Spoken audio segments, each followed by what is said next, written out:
你好，这是静姐说话。今天我们来说卡特兰，或者又叫它加德利亚兰，因为我发现了一个特别好的养护方法，这个方法好用又好看。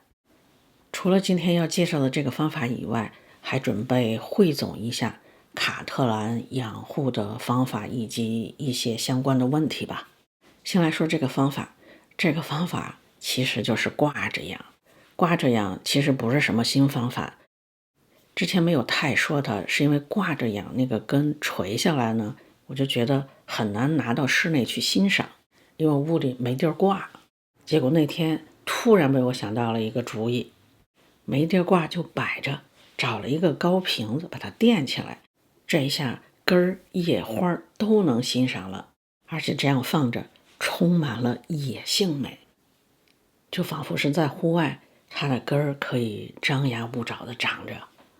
摆在那儿的装饰效果从来没有这么好过。既然挂着养卡特兰，从养到欣赏问题都解决了，那这个方法我就觉得非常值得推荐了。挂在户外的高处，光线好，盆下面不容易积水，因为排水良好，浇水也容易，拉过水龙头直接喷就行，喷多少都没问题，因为下面哗哗的就流走了。根儿呢，大概率会长到盆外，而且长得很舒展。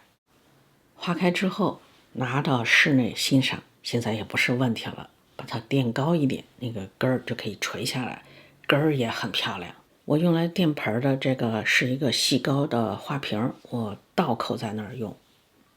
好了，关于这个方法不难，一看就会，已经说了不少了。接下来我们汇总一下养卡特兰的方法和一些相关的事儿。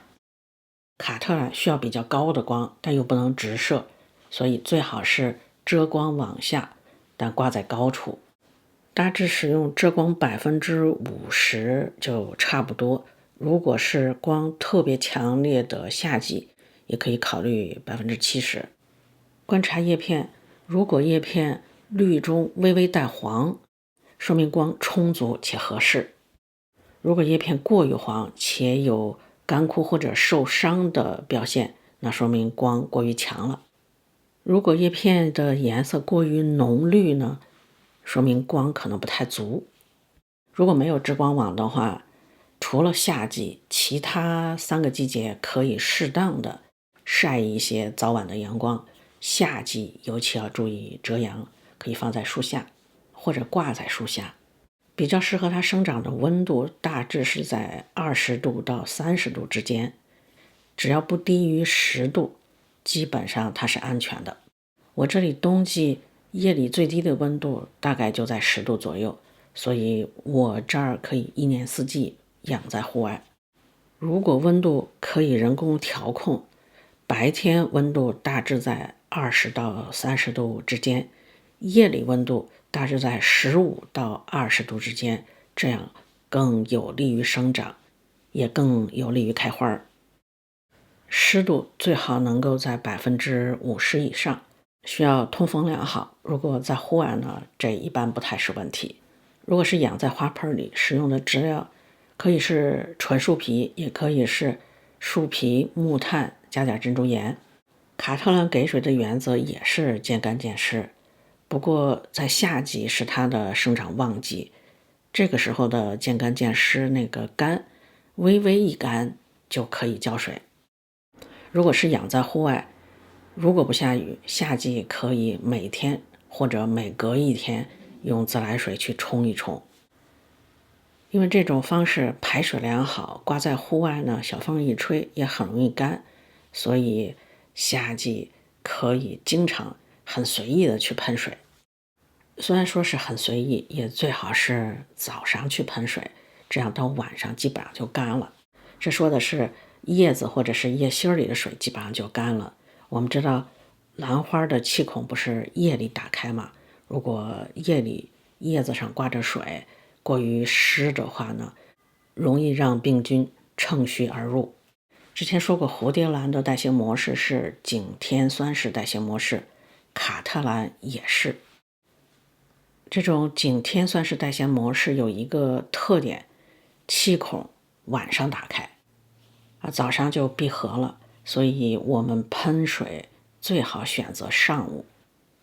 再来说施肥，如果是盆栽的，可以使用缓释肥，也可以使用液体肥。缓释肥是固体肥，直接放在盆里就行。液体肥呢，如果是在生长季，大约每10天半个月的给一次就行。可以是浇在盆里，或者泡盆，也可以喷在叶子上。像我挂着养的那些，我就从来不泡盆了，因为那个根长成那个样子没法泡了，所以只能是放缓释肥和过去喷一些浇一些肥。卡特兰呢，大都有休眠期，有很多品种是花后大约休眠40天左右。还有就是冬季低温的时候几乎不长，这也是休眠期，是冬季休眠。在它休眠期停止给肥，因为冬季低温休眠这个很容易判断，而花后休眠需要我们仔细观察去判断一下。花谢之后，如果它没有新的生长，根和芽儿都不动，说明它在休眠，这个时候不要给肥，水也要少给。但如果它的芽儿在长，不管是长根儿还是长新的芽儿，花谢之后马上它就在长呢，说明这个品种没有花后休眠期，那水肥自然是照旧。之所以有一些我们也叫它卡特兰的品种没有花后休眠期，主要就是因为现在人工培育出了很多的品种，好多都是属间杂交，就是卡特兰可能跟其他什么兰给杂交了一下，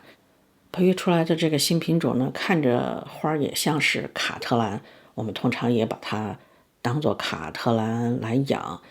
但它从基因上讲属性可能就也有点别的兰的特性吧。好在这一点也不算难，花谢之后我们不马上施肥，先等一等，看看它长不长就知道了。在卡特兰长花芽的前后呢，通常我们给高磷肥比较好，其他时间段给高氮肥或者是均衡肥。但如果不好判断，因为卡特兰的花各个品种之间差别特别大，全年都有可以开花的品种，有些品种一年还可以开不止一次花，所以有时候这个什么时候给高磷肥啊，什么时候给高氮肥啊，可能有点搞不清楚。如果是这样的话，直接全部只使用通用肥就行。促进卡特兰开花的关键，除了平时的正常养护以外，就是要有充足的光。另外，有比较大的昼夜温差也能帮助开花。看到它的花鞘长得差不多成熟之后，适当的控水，有利于花芽的分化。卡特兰通常是先长出一个花鞘，然后在花鞘里面再分化花芽。所以反过来，如果不开花，有可能因为光照不足、温差不够，或者给的肥含氮量偏高，花鞘长成之后，水肥过于充足，它就不着急分化花芽，等等这些原因吧。好，关于卡特兰，今天我们就讲到这儿，谢谢收看，咱们下期再见。